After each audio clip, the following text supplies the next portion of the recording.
નમસ્કાર, મારું નામ વસાવા ધીરજભાઈ દેવનાભાઈ. અમારું ફળી ઉત્તરાખંડ.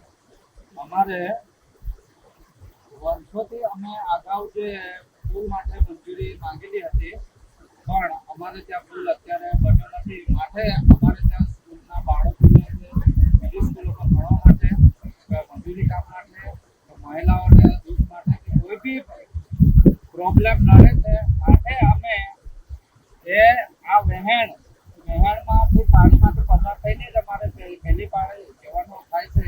માટે અમે જે આગળ ત્યાં થાંભલી વીજળીના થાંભલા એમ પડી રહ્યા હતા, એ રીતના એટલે એ થાંભલા લઈ આવીને અમે પાણીના વહેણ પણ અમે પુલ બનાવ્યો છે. એ પોતા અમારા ફળિયાના જેટલા બી મિત્રો હતા, 50-60, એ લોકો બધા મિત્રોએ ભેગા મળીને આ જીવનના જોખમ માટે એક પુલ બનાવ્યો છે.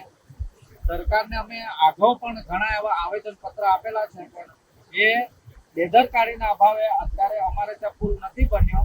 માટે અમે કે અમારો જે પુલ છે એ વહેલી તકે બનાવે, અને આ પુલ બન્યો છે એ કોઈક હોનારત કે નુકસાન થાય ત્યારે એની જવાબદારી કોણ લેશે? માટે અમારે તંત્રને નિવેદન એ છે કે અમારો પુલ જે મંજૂર થયેલો છે એ વહેલી તકે બને